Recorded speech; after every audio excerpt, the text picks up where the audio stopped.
Hello and welcome back to CSC253, Advanced C# Programming. My name is Alan. In our last video, we took a look at a sample GUI and were introduced to some of the basic concepts behind developing one. In this video, we will take a closer look at controls, the components that populate a GUI form, and add the functionality and appearance that you are already familiar with in applications.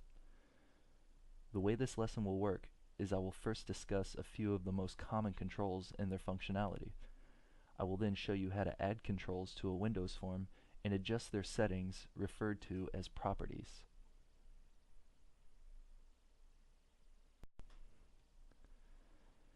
Here is a list of some of the most common controls used in Windows applications.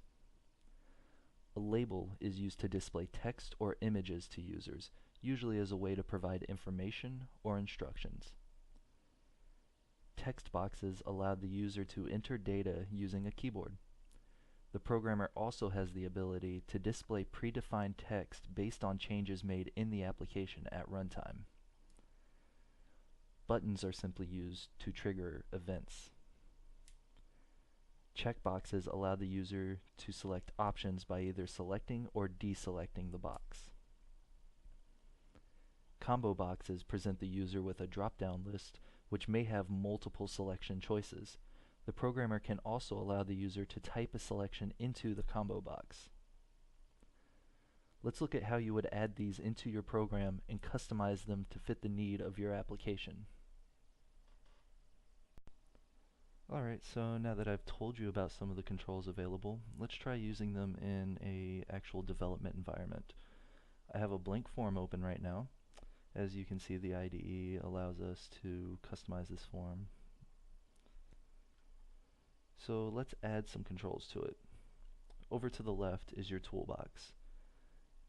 This is where you can find all of the available controls for your Windows forms. Let's scroll down and find a label. I'm going to left-click the label, drag it out of the toolbox and onto the form. It will automatically be created inside of the form. Once it's in there, you can now customize its properties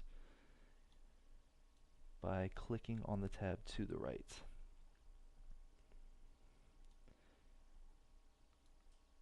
Let's change the text that's inside of the label. I'm going to change it to something like name. You can see this is automatically reflected in the development environment. It now says name inside of the label.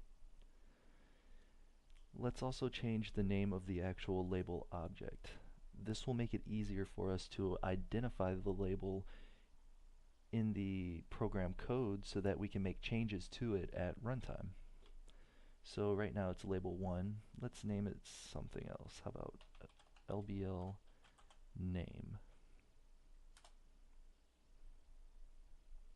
Alright, now we're going to add a couple more controls. Let's go ahead and add a text box and a button. We're going to do the same thing. Left click the control, drag it out of the toolbox and onto the form to wherever you would like. Just going to put it right here in the middle.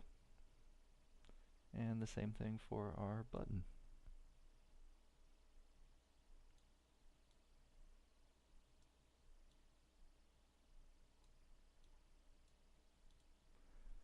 I'm not trying to do anything fancy, so I'm just going to put them right there in the middle in no particular order.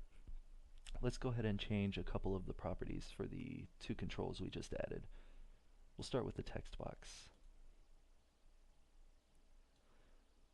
Right now its text property is blank, as nothing is going to show in it when the application starts, but we can change that. If we add some text to the text property, when the application starts, this text will automatically be entered for the user. They can choose to change it, of course.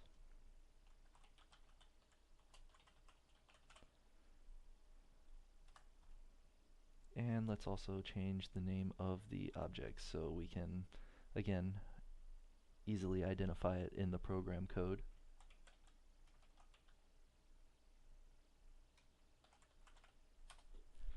And we'll do the same thing for the button.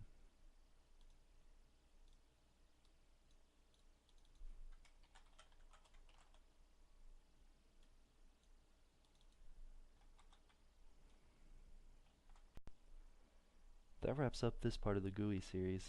In our next video, we're going to expand on what we've started with our sample program and take the controls that we've added and actually make them work together and do something for the user.